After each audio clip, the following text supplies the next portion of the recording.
Pernah lah. Nah. Lihat tapi kalau ikut enggak pernah. Karena ada pernah dandutan. Lihat iya, rubuh, jatuh dengan bandnya. Kalau iman yang rubuh bagaimana Manju? Apa salah segalanya kalau iman yang rubuh? Nah itu dia. Assalamualaikum warahmatullahi wabarakatuh. Waalaikumsalam. Warahmatullahi. Diteruskan tadi aja Banyu kan belum dapat porsi tadi itu bahwa mereka ini kok dia itu ke Islaman sebenarnya, tapi dia nggak menyadari gitu loh. Gitu. Seperti Sinatan tadi. Ya teman-teman muslim, tunggu bang, maaf ya saya nggak terima lagi karena ini tersedia 3 untuk Oten. Oke lanjut bang. Bang Le, aku izin 1 menit dong Bang Le cuma. Iya gimana. Tadi saya reject karena pas lagi live ini ribut suara HP. Iya gimana. Dibantu dong, itu apa akun ke-1 aku kena hacker. Tadi aku minta tolong sama Bang Jibril, minta dibantu sama ini, tolong di follow yang akun cadangan aku dong ini teman-teman semua. Udah itu aja Bang Le. Oke, sip. Di follow teman-teman, di follow akun saudara kita Wan Abi biar bisa live.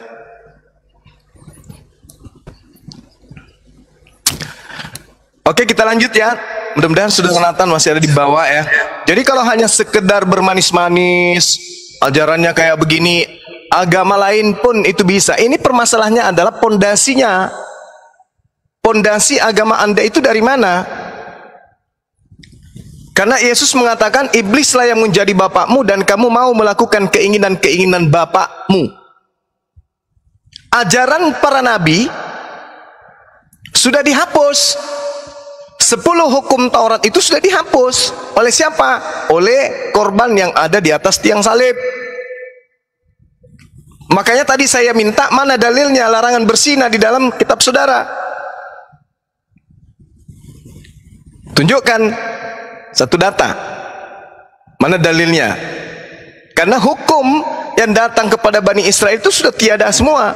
Efesus 2 nomor 15. Dengan matinya Yesus di atas tiang salib, maka dia telah membatalkan segala perintah yang ada di dalamnya. Jadi jangan ada Tuhan lain selain aku, itu batal. Jangan berzina, batal. Jangan saksi dusta, batal. Hargai orang tuamu, batal. Semua batal. Semua perintah 10 hukum Torah atau apapun itu, 630 sekian hukum perintah di dalam Torah itu batal dengan mengambil korban yang ada di atas tiang salib itu sebagai tumbal.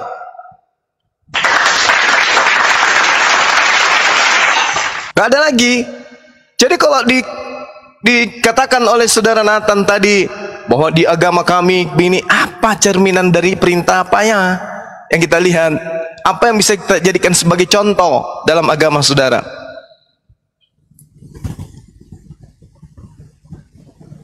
Ya kita tunggu ya teman-teman. Jadi kalau berbicara mengenai akhlak, dia mengatakan bahwasanya akhlak sebelum menjadi rasul dan akhlak setelah menjadi rasul.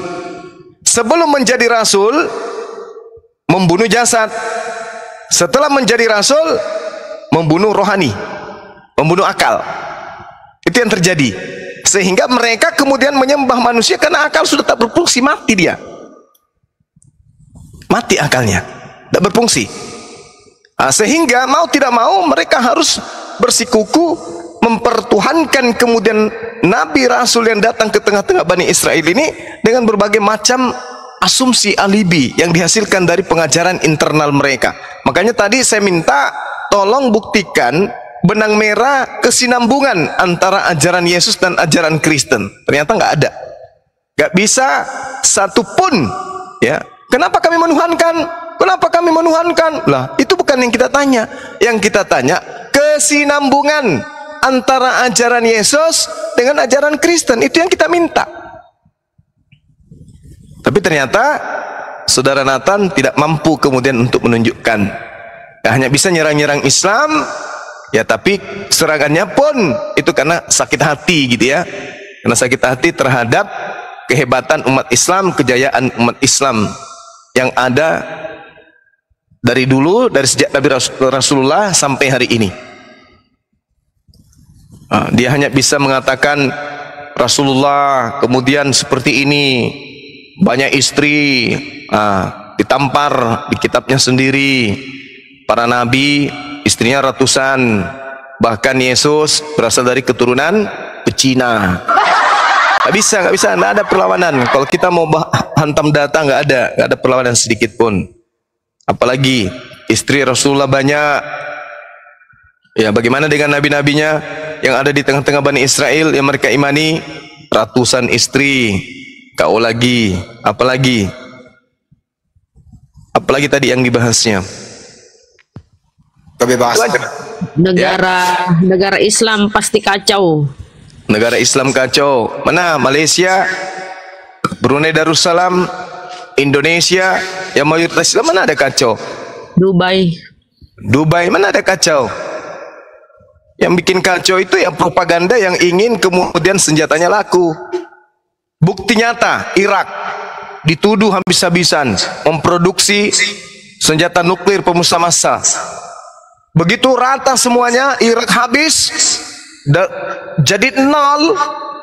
Mana senjata nuklirnya? Ada? Nggak ada.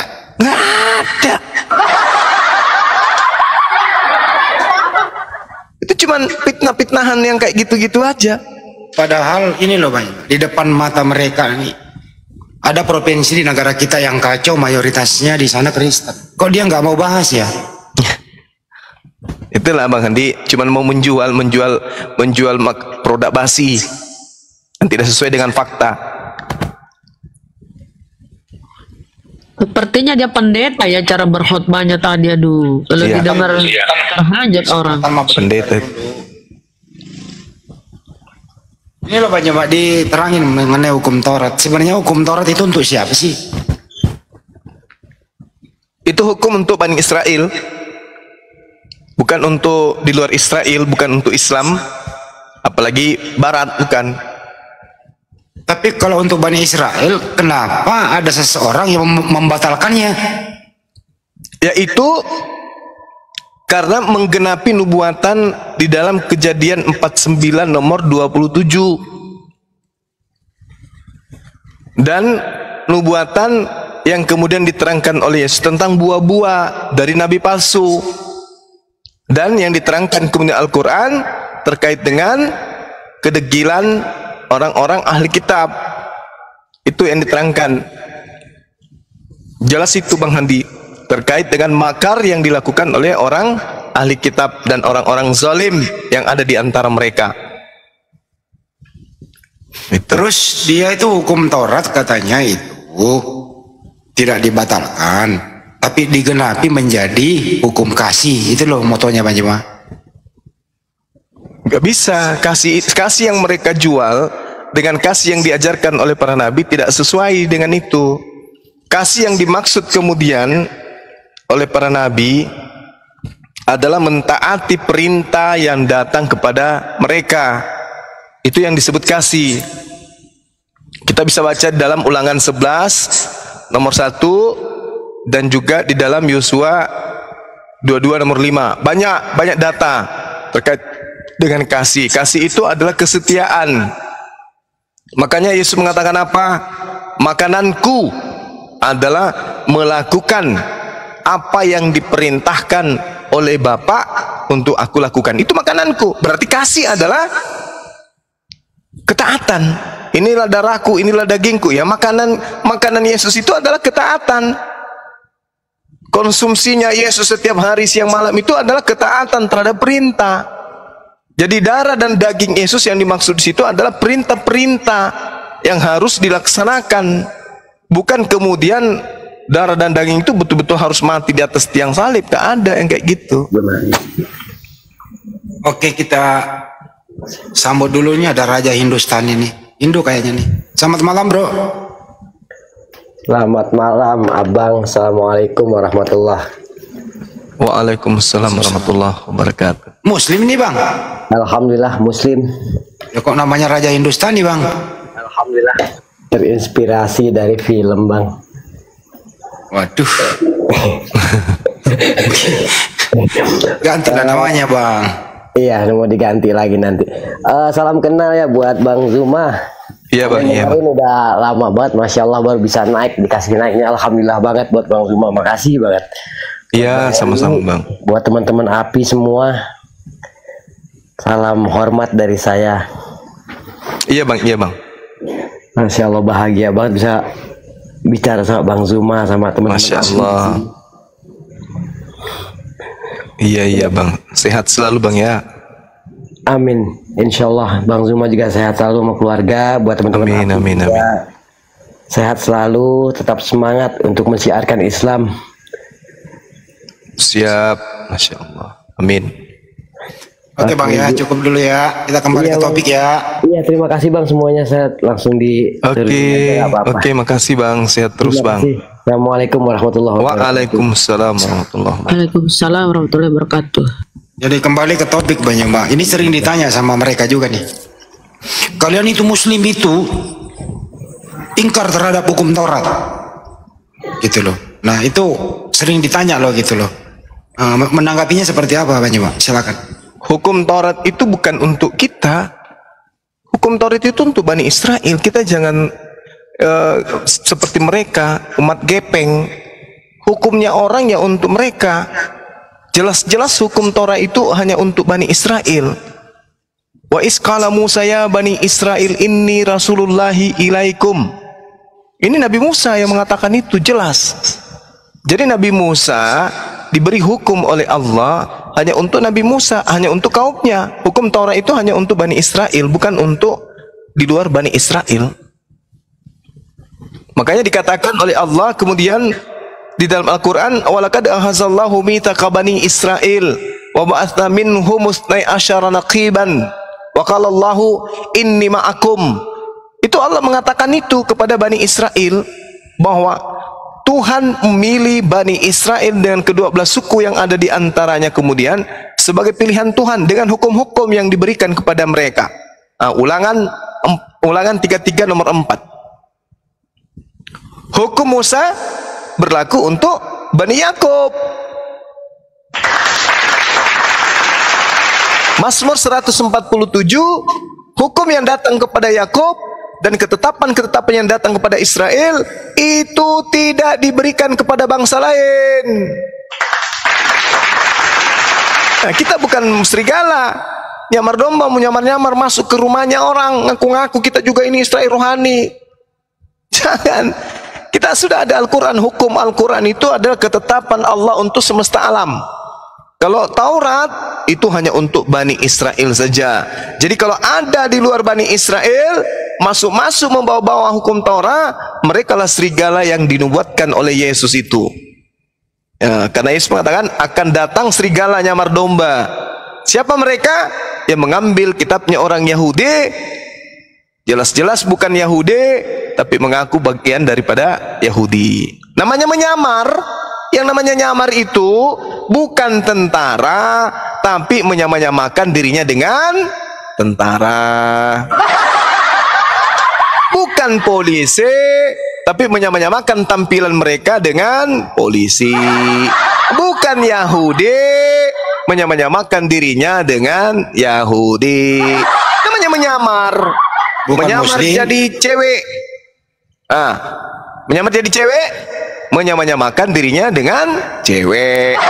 Sekarang siapa di antara bangsa di agama di luar Yahudi yang nyamar-nyamar Yahudi? Siapa?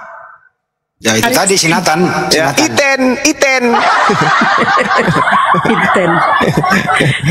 Gitu, sederhana tuh. Makanya yang dinubuatkan Yesus adalah kepada serigala yang menyamar seperti domba, ya dia mereka.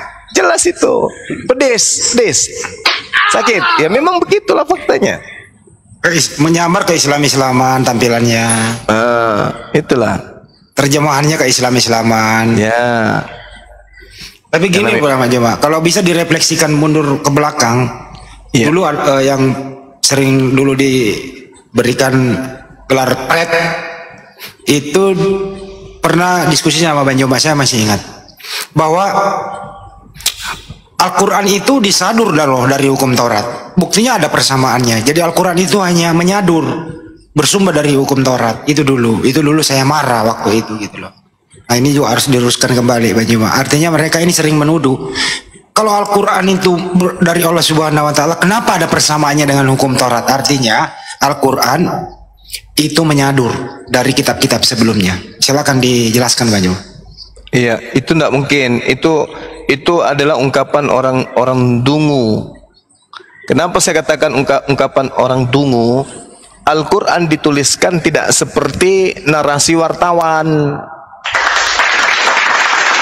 Salah satu hikmah Al-Quran diturunkan berangsur-angsur dan diacak kemudian kaidah-kaidahnya di dalam, itu untuk menjawab fitnahan manusia sumbu pendek. Kalau sebuah narasi yang disadur dari narasi lain, sumber lain, maka narasi itu akan disusun. Sama seperti cerita-cerita yang ada di kitab mereka. Disusun dia. Kenapa tersusun kayak begitu? Karena melakukan penyaduran, melakukan penelitian, melakukan penyelidikan. Al-Quran tidak. Itu satu. Al-Quran dihafalkan, bukan dituliskan. Budaya awal kemudian penyampaian Al-Quran itu secara lisan, bukan dituliskan. Kalau dia berasal dari Taurat, berarti ada buku Taurat di tengah-tengah Rasulullah yang mereka baca lalu dihafalkan. Kalau dia kemudian dihafalkan, Al-Quran kan dihafalkan tuh, bukan dituliskan. Berarti ada kemudian buku-buku dari Yahudi, buku-buku dari Kristen yang muncul di tengah-tengah para sahabat, lalu mereka hafal. Gimana tuh mereka dapatkan? Misalnya dalam Al-Quran, mereka menghafalkan seperti ini. Bismillahirrahmanirrahim. Laqad kafara alladziina qalu Inna Allah huwal Masih ibnu Maryam Qul faman yamliku minallahi syai'a in arada an yuhlikal Masih ibnu Maryam wa ummuhu wa man fil ardi jami'an walillahi mulkus samawati wal ardi wa ma bainahuma yakhluqu ma yasha wallahu ala kulli syai'in qadir. Ini tradisinya adalah hafalan. Kalau para sahabat menghafalkan laqad kafara alladziina qalu dan diambil dari kitab-kitab sebelumnya, berarti ada kitab yang mereka baca, Bang Hande. Nah, siapa yang bisa membuktikan bahwa di tengah-tengah Rasulullah, di tengah para sahabatnya ada kitab dari Yahudi yang mereka baca, yang mereka hafalkan, yang mereka teliti kemudian? Tak ada. Itu yang kedua. Yang ketiga, Al-Quran dihafalkan ini penyampaian dari Rasulullah Muhammad SAW sebagai sumber. Rasulullah tidak bisa baca Ibrani, Rasulullah nggak bisa baca Aramaik, apalagi Yunani. Lalu dari mana Rasulullah mendapatkan penyampaian-penyampaian seperti ini terkait dengan Nabi Musa, terkait dengan Nabi Isa, Nabi Adam, Abraham dan seterusnya?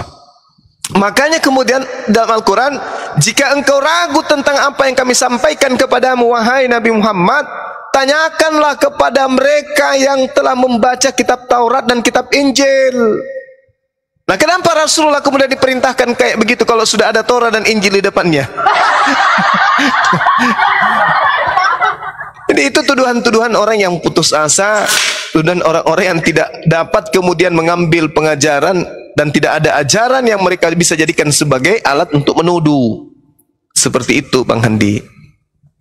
Tapi mereka juga sering pakai surat Yunus 94 kalau nggak salah itu kan di sana, hai Muhammad, kalau kamu ragu tentang yang kami turunkan, tanyalah kepada orang-orang yang membaca kitab sebelum kamu. Itu yang sering dia pakai. Jadi Nabi Muhammad katanya disuruh bertanya gitu. Nah, itu membuktikan bahwa pada zaman itu Rasulullah tidak melihat buku Taurat. Fa in kunta fi sakki mimma anzalna ilaik. Yang itu kan, Ya, betul. Fas'alil ladina yaqra'unal kitaba min qablika. Baca yang mereka yang membaca buku sebelum engkau. Tanya kepada mereka kalau kamu ragu. Ngapain tanya kepada mereka kalau di depan Rasulullah sudah ada kitabnya? Tinggal baca tuh kitab. Tinggal baca itu kitab. Kan sudah ada kitab di tengah-tengah. Ngapain lagi Rasulullah bertanya kepada yang punya kitab? Tanya kata Allah. Fas'alil ladina yaqra'unal kitaba min qablik. Laqad ja'akal haqq min rabbika fala takunanna minal mumtarin. Tanya kepada mereka. Kalau kamu ragu. Nah, tapi karena tidak ada kitab, tidak ada buku Torah, tidak ada salinan-salinan dari Yahudi, dari Nasrani, maka Allah berkata kepada Rasulullah, aku mewahyukan kepadamu tentang Nabi Isa, aku bercerita tentang orang-orang Yahudi, aku bercerita kepadamu, aku mewahyukan kepadamu tentang Nasrani, dan kalau kamu ragu tentang Yahudi dan Nasrani yang kuceritakan kepadamu, tentang Nabi Nuh, tentang Nabi Musa, tentang Nabi Daud, tentang Nabi Sulaiman, kamu ragu, tanya kepada yang mempunyai yang pernah membaca kitab sebelummu. Itu justru membuktikan Rasulullah tidak pernah membaca kitab-kitab sebelumnya. Berarti tak tuduhan Rasulullah menyadur itu tak ada bukti. Gitu loh Bang Handi. Mereka hanya keok aja untuk mencari celah. Sama sekali tak bisa menemukan celah di Islam. Demikian. Ya. Itu ya teman-temannya, edukasi sambil nunggu Oten nih. Ada lagi nih banyak Nabi kamu Umi kok. Ya kan, buta huruf katanya. Pengertian Umi di sini apa sih banyak Ya, jadi kalau kita berbicara mengenai Ummi ini kan induk. Induk itu apa? Induk itu apa Bang Andi? Pemimpin. Pemimpin orang-orang yang kemudian tidak mengerti kitab-kitab terdahulu. Tidak mengerti tentang kitab Taurat, tidak mengerti tentang apa? Injil, Zabur, tidak ngerti Rasulullah tentang kitab-kitab terdahulu. Itu yang diterangkan kemudian Al-Quran. Akan tetapi Rasulullah bukan orang yang jahil. Rasulullah adalah orang cerdas. Beliau orang pintar. Bukan arti kata bahwa beliau itu seperti yang digambarkan dalam Kisah Para Rasul 13 nomor 4, tidak. 4 nomor 13, sorry. Tetapi Rasulullah ini justru di Al-Quran surah Al-Jumu'ah ayat 2, Al-Ankabut ayat 48, kemudian Asyura ayat 52, lalu kemudian data-data di dalam Al-Quran surah Al-Anbiya, surah Al-Bayyinah, beliau justru yang mengajarkan isi kandungan Al-Quran. Beliau yang diperintahkan kemudian menjelaskan Al-Quran. Beliau yang diperintahkan kemudian untuk menguraikan kandungan Al-Quran. Bahkan beliau yang diperintahkan untuk membacakan Al-Quran itu kepada para sahabat. Jadi induk di sini maksudnya pemimpin orang-orang yang tidak pernah datang kepada mereka Nabi, tidak pernah datang Rasul, tidak pernah datang sebuah kitab suci selain Al-Quranul Karim. Itu yang dimaksud Bang Handi. Terima kasih. Kita sebelum lanjut kita sambut tamu dulu nih. Bapak Yakob, kayaknya ada bapaknya Yakob. Silakan Bang. Tadi Anda nyelah. Silakan dibuka mic-nya. Dari mana dan mau kemana? Izin bisa kita belajar bersama ya, Bapak Yakob belajar banyak di sini. Bisa izin bertanya? Ya, silakan dulu sebelum bertanya. Anda Kristen atau bukan? Kristen Bang, Kristen. Oke. Silakan Bang. Sahabat bisa bertanya ya. Tulusna. Thank you. Iya, silakan Bang Pak Yakob, silakan. Mari kita sama-sama, yuk. Iya. Di Quran surah 81 Al-Takwir nomor ayat 25 itu intinya aja ya, Al-Quran itu bukanlah perkataan setan yang terkutuk. Iya. Itu kata-kata yang terkutuk itu sudah jelas ya, kata-kata setan yang terkutuk. Iya. Tapi di Quran surah 72 itu jin berkata-kata, Bang. Nah, di sini izin saya mengatakan buat kontradiksi ayat.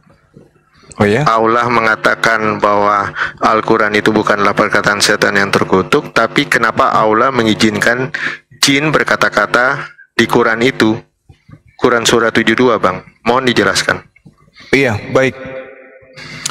Jadi dalam Al-Quranul Karim, di data yang saudara tadi sampaikan kepada kami ya, Al-Quran surah At-Takwir ya, dikatakan begini, Bismillahirrahmanirrahim, wa ma huwa biqauli syaitanin rajim. Al-Quran itu bukanlah perkataan setan yang terkutuk. Lalu saudara bertanya, di dalam Al-Quran ada surah yang ke-72, yaitu surah Jin. Surah Jin ini bukan berarti ini yang berfirman adalah jin. Justru surah Jin itu Pak diawali dengan perintah Allah kepada Rasulullah, Qul, katakanlah wahai Nabi Muhammad. Tuh, Nabi Muhammad yang diperintahkan untuk berkata, Uhiya ilayya annahu istama'a nafarum minal jin faqalu inna sami'ana Qur'anan ajaba. Telah diwahyukan kepadamu bahwa sekumpulan jin telah mendengarkan bacaan Al-Quran. Lalu mereka berkata, kami telah mendengarkan bacaan yang menakjubkan, yaitu Al-Quran. Kenapa surah ini dikatakan surah jin? Karena di situ diceritakan bahwa jin pun mengagumi bacaan-bacaan Al-Quran. Bukan berarti Al-Quran surah jin ini adalah firman jin. Dan satu hal yang perlu Bapak ketahui, jin itu Pak, kedudukannya di hadapan Allah, di hadapan Tuhan sama seperti kita manusia.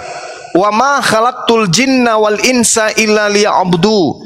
Jin dan juga manusia sama-sama makhluk yang diciptakan untuk beribadah kepada Allah, beribadah kepada Tuhan pencipta langit dan bumi. Jin yang tidak beribadah kepada Tuhan pencipta langit dan bumi masuk dalam kategori iblis, ingkar. Manusia yang tidak taat kepada pencipta langit dan bumi masuk dalam kategori ingkar, kafir. Jadi jin memiliki perintah untuk taat kepada Allah, manusia juga memiliki perintah untuk taat kepada Allah. Yang ingkar di antara keduanya disebut dua-duanya kafir, baik jin maupun kemudian manusia. Bedanya, jin yang ingkar disebut iblis, disebut setan, sedangkan manusia yang ingkar disebut kafir. Seperti itu Bang. Silakan. Dipahami. Iya.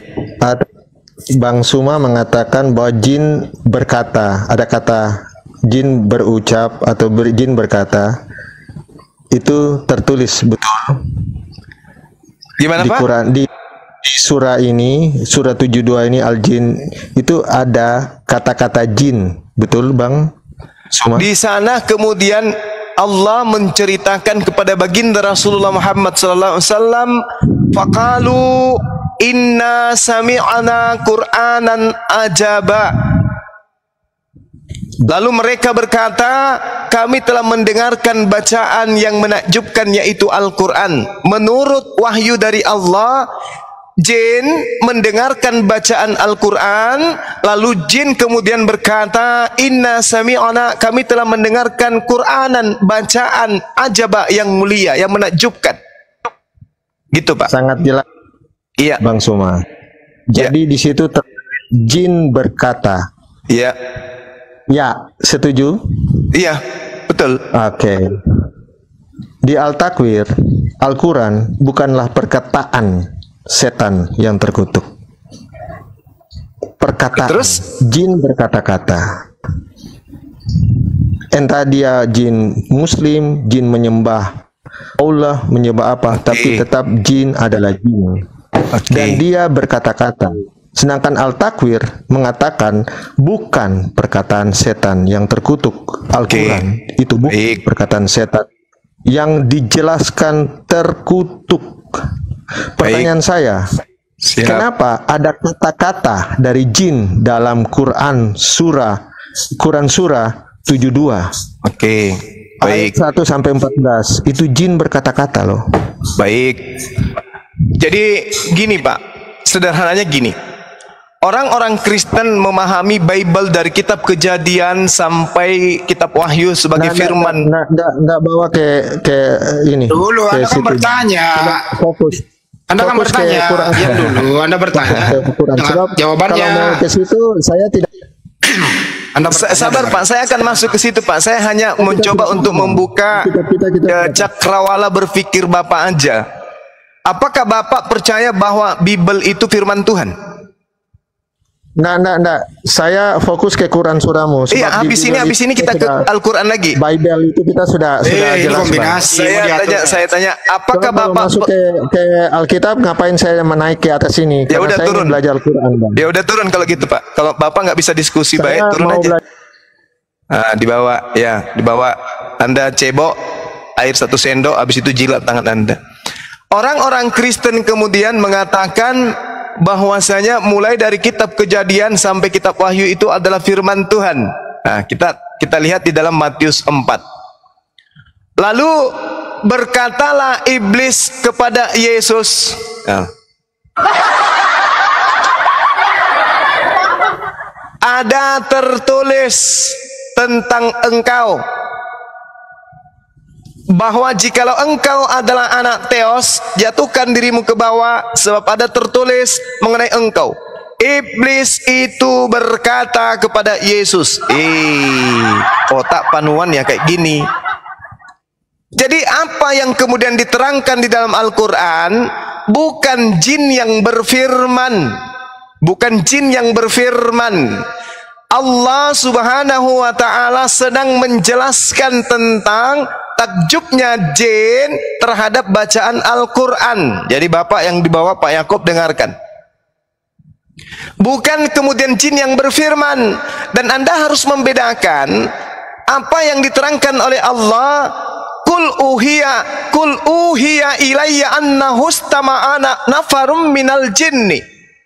Ini jin Pak, jin. Sementara yang Anda bawa di dalam surah At-Takwir ayat 25, di situ yang berkata setan. Anda harus membedakan antara setan dengan jin. La haula wala quwata illa billah. Wa ma huwa biqauli syaitanin rajim. Al-Quran itu bukan perkataan setan. Memang bukan. Al-Quran bukan perkataan setan. Lalu yang sampai kepada baginda Rasulullah Muhammad SAW adalah firman Allah. Allah berfirman kepada Rasulullah menceritakan tentang takjubnya jin setelah mendengarkan bacaan Al-Quran. Bukan kemudian jin berfirman kepada Rasulullah setelah mendengarkan bacaan Al-Quran. Bukan kemudian jinnya yang berfirman kepada Rasulullah, tetapi Rasulullah menerima firman dari Allah melalui Roh Kudus menceritakan tentang takjubnya jin setelah mendengarkan bacaan Al-Quran.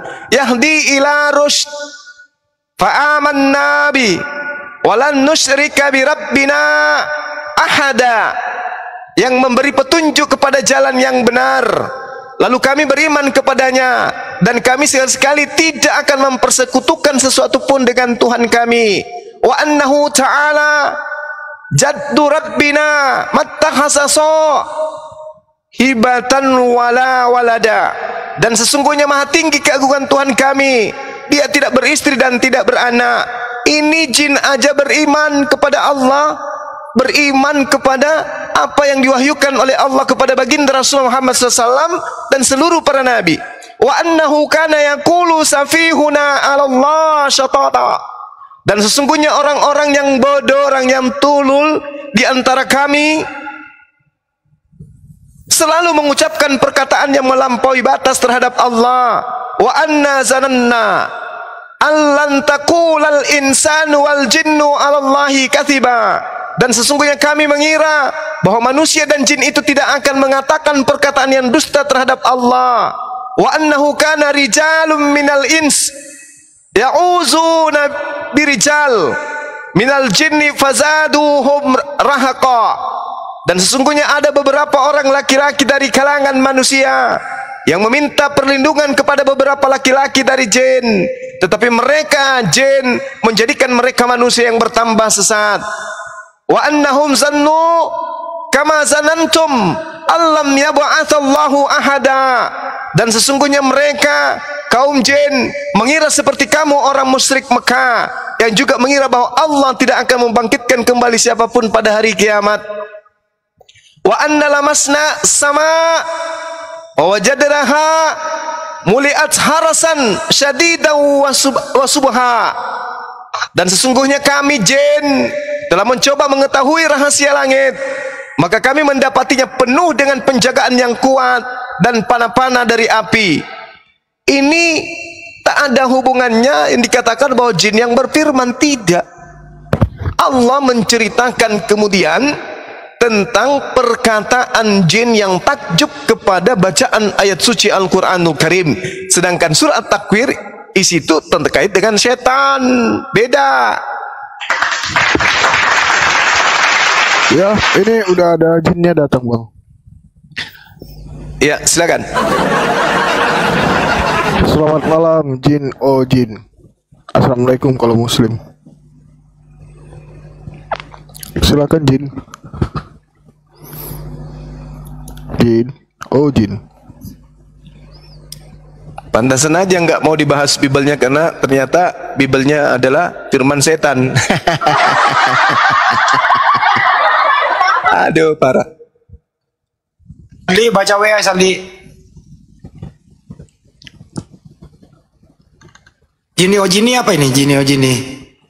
Jini oh jini, selamat malam. Agama apa? Jini oh jini. Bang masih hidup kok kan, Bang Jini? Jadi Bang tadi Jini. itu Banyuma, dia mau serang di sana. Karena di situ ada perkataan, ada omongan jin di situ. Berarti Al-Quran itu berasal dari jin, itu maksudnya dia itu tadi tuh. Kuculuknya di situ, Bang. Ya, itulah kalau sumbu pendek, nggak ada ilmu kayak gitu. Kena dia kan tadi? Kena kan? Kena. Dikombinasi. Iya, Dikombinasi Bible-nya bagaimana tulisan Paulus?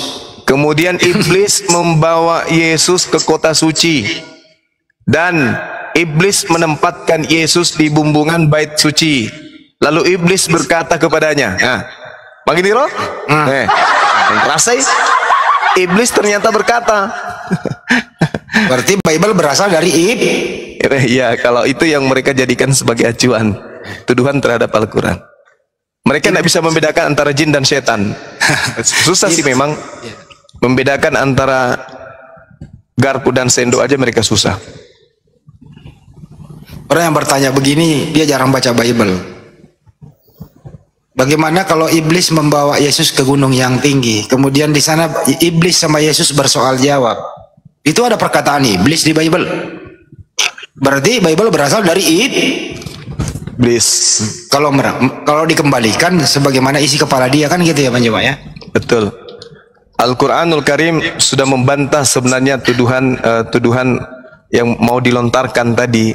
Cuman ya mana ya orang kayak gini. Di dalam Al-Quran diterangkan di dalam surah Asy-Syura, Bang Andi, ayat 210. Wa ma tanazzalat bihi syaitan. Dan Al-Quran itu bukanlah dibawa oleh setan. Dijawab itu oleh Al-Quran. Surah Asy-Syura ayat 210.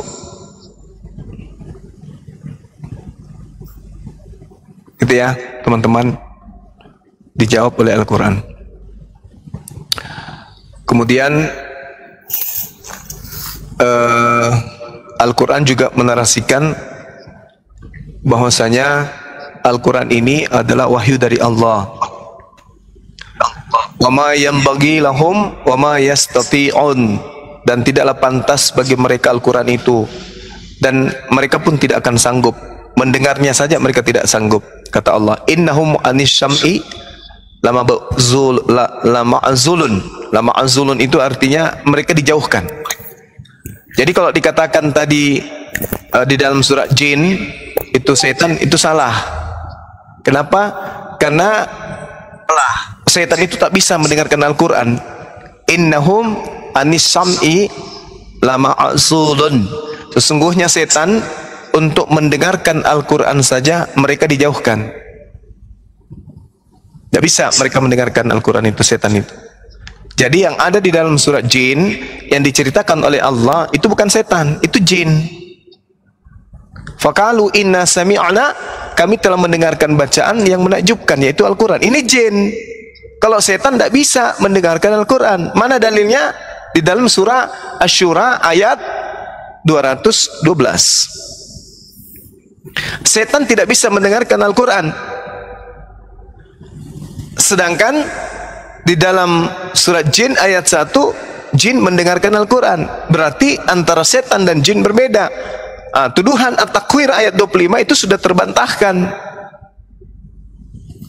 Sampai di sini Pak Yakub paham. Jangan bahas bibir saya, Pak. Jangan bahas bibir saya, Pak. Tak ngeri, Pak, jangan. Kata dia gitu tadi. Jadi intinya adalah iblis yang ingkar, jin yang ingkar bisa disebut iblis dan setan. Manusia yang ingkar disebut kafir. Dengan kafir. Apakah kafir sama dengan iblis? Sama, Bang Andi. Sama. Mau dalil? Mau dong. Mau dalil, yakin? Yakin. Serius. Inna iblis istakbara wa kana minal kafirin. Kecuali iblis, dia adalah makhluk yang menyombongkan diri, dan iblis termasuk golongan yang kafir. Al-Quran surah Shad ayat 74. Oh, jadi ada juga jin kafir ya? Ini bukan jin lagi. Iblis itu segolongan dengan kafir. Ya. Itu Bang Andi. Oke, Bang, izin ya Bang. Oke, Iya. Aris, selamat malam. Agama apa? Ya, selamat malam. Aris. Ya, selamat malam. Bang Aris. Ya. Suaranya pelan kali. Ya, selamat malam dengan. Iya, agama apa Bang? Dengan agama Kristen. Silakan bertanya atau mau menanggapi statement Bang Juma atau mau bertanya, silakan. Saya datang ke Rom ini tujuan untuk berdiskusi sama Bang Juma. Siap, bosku. Lanjut. Terima kasih dengan penyebutan saya sebagai bos. Terima kasih luar biasa. Iya, bos. Oke, jadi begini Bang Juma ya. Yes. Kita bisa diskusi dengan hati dingin, janganlah berpanas hati ya. Yes. Abang Juma sebagai agama Muslim, cukuplah agamamu itu perbincangkan Bang Juma ya. Begitu juga dengan sebaliknya mengenai agama yang lain. Ada Nasrani yaitu Kristen, ada Hindu, Buddha, Konghucu segala macam. Selagi agama umat Islam tidak diganggu oleh dengan agama lain, tidak usah kalian itu membincang-bincangkan daripada agama Kristen, karena bagi agama Kristen itu tidak pernah diajarkan tentang perdebatan atau mencari kebenaran pun ya.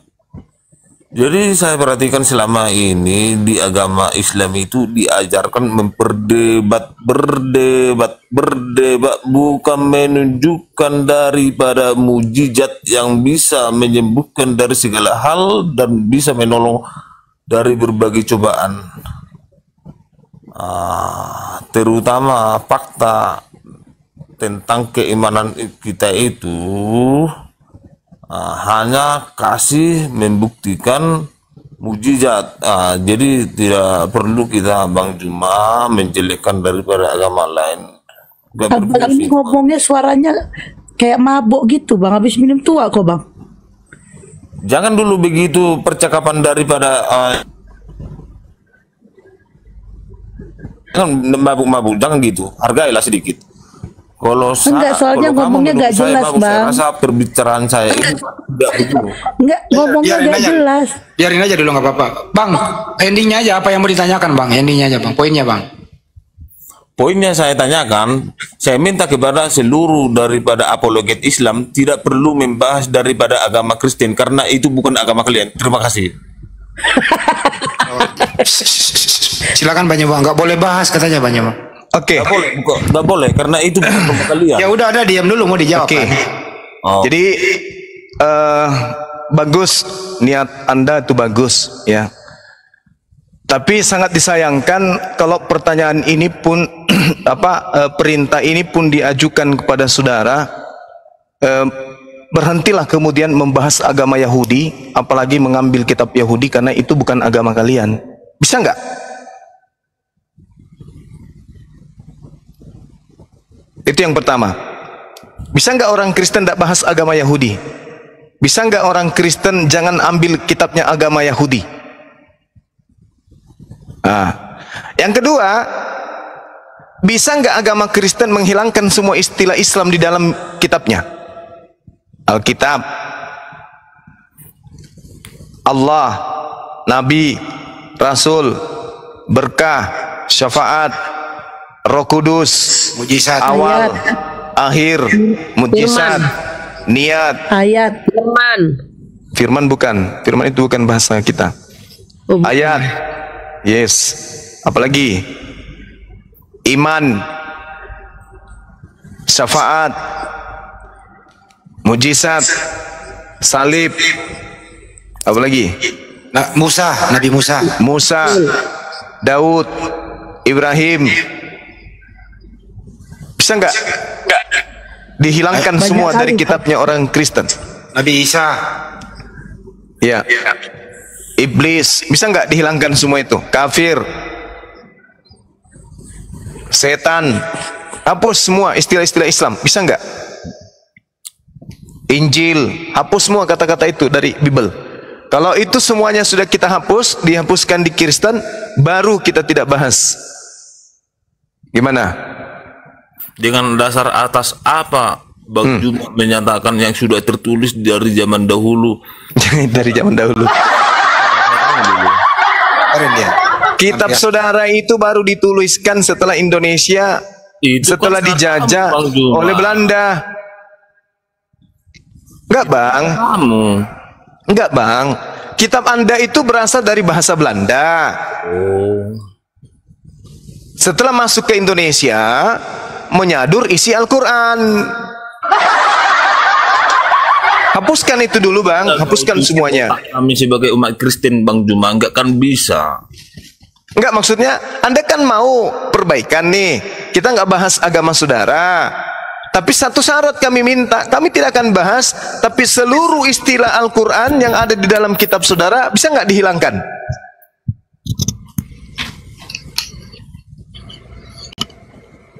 Kembalikan ke bahasa aslinya kitab saudara, bahasa Yunani, bisa nggak? Kalau sudah bisa, ngapain kita lagi bahas-bahas Kristen? Nggak ada gunanya pun agama itu dibahas. Nggak perlu Bang Juma saya panjang cerita tentang diskusi kita ini. Sekarang mengenai bukti daripada nyatanya mujizat itu, kuasa itu, ilahi itu, kita buktikan. Ada nggak dari agama Islam yang bisa menyembuhkan orang buta, orang lumpuh, orang penyakit? Ada nggak? Saya tanyakan dulu kan. Dengan kata sebut dalam nama Yesus atau dalam Nabi Muhammad, ada nggak dalam nama Nabi Muhammad itu? Saya tanya dulu, ada nggak? Kami tidak akan bisa seperti itu karena karena yang mengusir setan pakai nama Yesus, bermujizat pakai nama Yesus, bernubuat pakai nama Yesus, itu adalah buah-buah pengajaran nabi palsu. Baca Matius 7 nomor 15 sampai nomor 23. Tanda-tanda nabi palsu, kaumnya, umatnya, pengikutnya, penerusnya adalah mengusir setan, bermujizat, bernubuat pakai nama Yesus. Jadi kalau Anda punya kesaktian mengusir setan, bernubuat, lalu kemudian bermujizat, ada kesaktian-kesaktian Anda seperti itu itu wajar. Karena ajaran kalian itu adalah ajaran nabi palsu. Nggak ada agama Kristen setan, nggak ada. Lah itu di dalam kitab saudara tadi Anda katakan mujizat. Ya. Bang Aris, jangan diskusi sama tidak bisa mengartikan dan memahami daripada semua isi Alkitab itu. Tidak, Yesus mengatakan tanda-tanda nabi palsu pengikutnya. Sekolah dulu Bang Juma ke agama Kristen biar paham kamu tentang isi daripada Alkitab. Oh, nggak bisa. Orang Kristen nggak paham Bible, Bang. Orang Kristen cuma modal doktrin dan dogma. Kalau orang Kristen sudah paham Bible, pasti mereka mualaf. Itu kan katamu. Mari kita buktikan. Menurut Yesus, di dalam Bible, dia mengajarkan dirinya sebagai rasul, utusan Tuhan, atau sebagai Tuhan itu sendiri. Coba, menurut Bible, ajaran Yesus dalam Bible, kesaksiannya mengajarkan dirinya rasul Tuhan, utusan Tuhan, atau Tuhan itu sendiri. Tujuan saya datang di sini. Nah, kan? Tujuan saya di sini. Tujuan saya kan tentang isi Alkitab. Kau nyambung nggak berbicara? Iya, saya katakan, Anda kan bertanya, bisa tidak di Islam itu bermujizat pakai nama Yesus? Saya jawab, menurut Yesus, yang bermujizat pakai namanya itu adalah buah dari pengajaran nabi palsu. Tidak bisa memahami pembicaraan dan tidak nyambung, lari ke isi Alkitab. Yang saya minta tadi, nangis dia. Jangan kita ini jangan dibahas. Enggak saya bawa Alkitab. Bisa kami tidak membahas agama Romawi tersebut, agama Barat ini, yaitu Kristen. Kalau kitabnya agama Barat ini menghapuskan semua istilah-istilah Al-Quran di dalamnya, bisa. Ngapain ajaran agama yang dari Barat ini kami bahas? Habisin waktu. Tapi dengan satu syarat, hapuskan semua istilah Al-Quran yang ada di dalam kitab yang berasal dari Barat itu. Bisa nggak? Kamu Bang Juma 2 hari yang lalu lahir, tapi luar biasa mulutmu bertaring berbicara tentang isi. Siapa yang membawa kitab Anda ke Indonesia? Kutanya dulu. Orang Timur Tengah atau orang Barat? Lari ke Timur Tengah. Yesus di Timur Tengah. Sumber kitabmu dari Barat, Belanda yang bawa ke sini. Lucu. Pembicaraan kita itu. Iya, saya tanya sama saudara. Saya tanya, Anda kan mengatakan saya usianya baru 2 hari. Saya tanya, siapa yang membawa kitab saudara ke Indonesia? Timur Tengah atau Barat? Tidak nyambung pula karena nyenggol otak. Tapi saya tidak mau menyenggol Bang Juma ya. Kalau saya sebutkan daripada isi Quran itu yang... Bagaimana bisa Anda nyenggol Quran? Membacanya aja kagak bisa. Lebay kali mulut Anda ini. Bagi Yesus ya, bagi Tuhan. Jualan lagi, jualan keripik basi. Anda melarang kami membahas, boleh, tapi dengan satu syarat kami minta, hapuskan semua istilah Al-Quran di dalam kitab saudara yang berasal dari Barat itu. Sederhana kan? Itu di abad ke-7 adanya Muslim ini. Nah, terus kitab Indonesia, kitab Anda itu kapan masuk ke Indonesia, kapan? Apa? Kitab Anda masuk ke Indonesia kapan? Abad keberapa? Oke, kok ke Indonesia? Ke Indonesia, kapan masuk kitab Anda ke Indonesia? Negara. Iya, negara Indonesia kapan kitab Anda masuk? Abad keberapa? Bukan negara yang kita bicara ini. Saya tanya, kitab Anda pertama masuk ke Indonesia itu abad keberapa?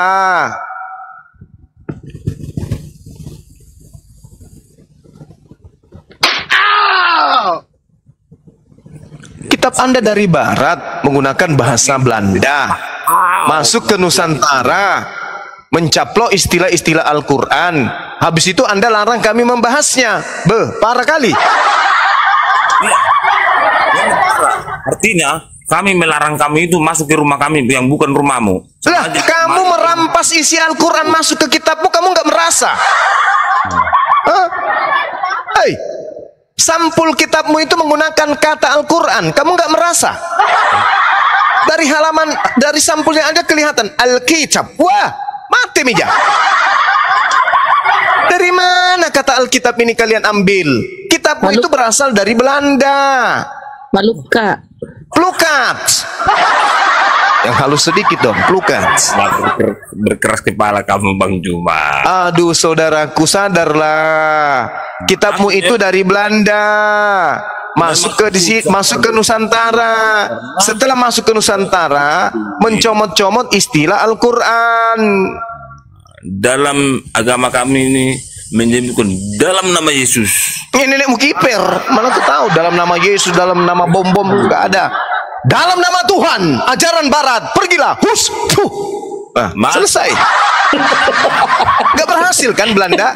Gak berhasil Belanda. Dalam nama Yesus, kami dalam nama Allah. Pulanglah Belanda.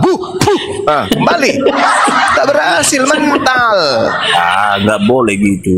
Nah tadi, saudara, Anda yang mulai. Apa sih kawanku ini? Bolehnya Anda, aku gak bisa. Alah, kasih kesempatan saya sedikit bicara Bang. Ya udah, bicaralah. Baik Bang Suma, kami akan usulkan ke Lembaga Kitab Indonesia untuk menghapus semua istilah Al-Quran di kitab kami. Halilintar. Begitu bagus. Daripada ngeyel. Nah, minta maaf kami kepada seluruh rakyat Indonesia, khususnya umat Islam yang ada di negara ini, karena selama puluhan tahun kami telah mencuri istilah Al-Quran. Kami akan mengembalikan kepada istilah-istilah Yunani. Gitu. Nangis. Udah bicaralah. Tapi jangan bilang dalam nama Yesus ya, nanti ku wujud dalam nama Allah. Kuusir kau kembali ke majikanmu. Janganlah Bang Juma berkeras kepala, kasih kesempatan saya sedikit bicara. Ya udah bicaralah Bang, bicara. Jangan nangis. Ayo, ngomong. Jangan injak kakinya orang, biar mana? Iya, ngomong Bang. Bang Aris, silakan Bang Aris. Duduk. Bang Juma. Iya, silakan Bang. Berkeras kepala, jangan ngeyel ya.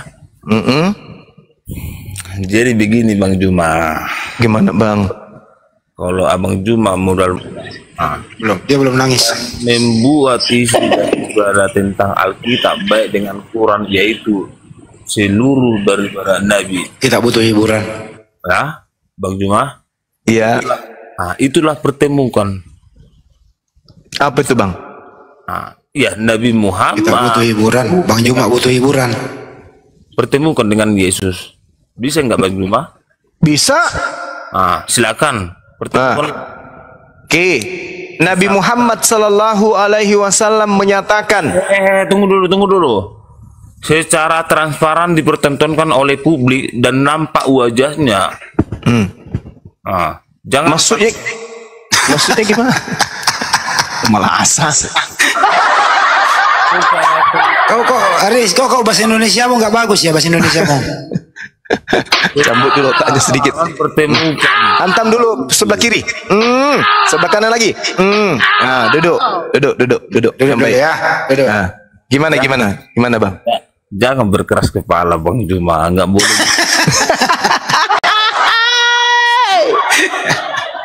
Kau malah asas sih semanukeng. Bang Juma dari tadi berkeras kepala, ngomong. Iya ampun. Caranya nggak dikasih kesempatan saya sedikit bicara. Iya bicara ya, sudah dikasih dari tadi pun ngomonglah. Oke, sudah bisa aku bicara Bang Juma? Dari tadi kau bicara kan? Emang tadi kau kentut? Nangis tadi. Ya langsung Bang. Sudah bisa aku bicara Bang Juma? Udah. Oke. Jadi buat Abang Juma untuk melarang tentang isi daripada Alkitab mengenai isi Muslim, ya, silakan dipertemukan oleh semua Nabi Muhammad, Tuhan Yesus. Tapi saya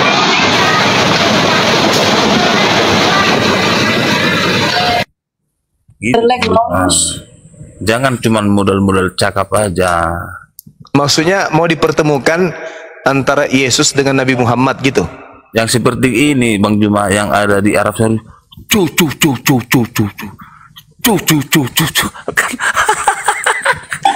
itu?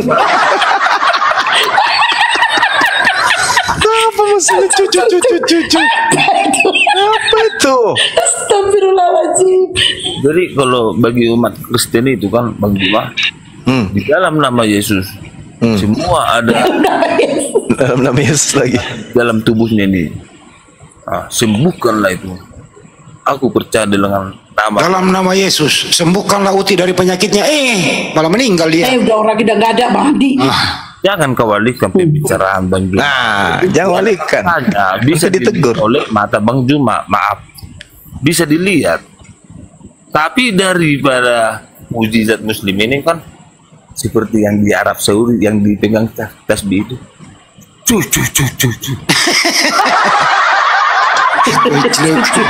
Mempermalukan Bang Juma.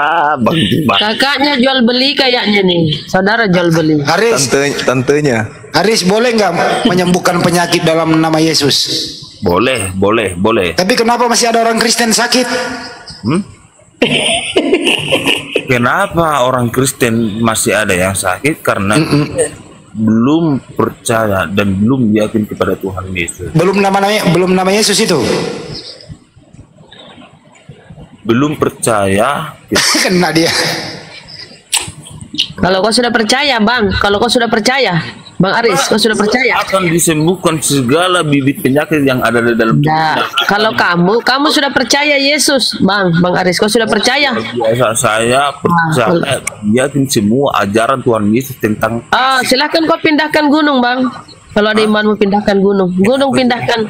Kenapa jadi gunung dipindahkan? Kamu situ kau ditantang di Bibelmu. Kalau kau percaya Yesus dan ada imanmu, gunung pun bisa kau pindahkan. Gunung, enggak kau percaya tuh. Enggak, pendalaman dalilnya enggak sampai ke situ. Enggak sampai ke situ dia. Dia ini hanya untuk dukun-dukunan, kena dia dukun-dukunan. Itu kena dia. Cocok dengan Edi Badai ini dia. Enggak sadar bawa dukun-dukun, insya Allah.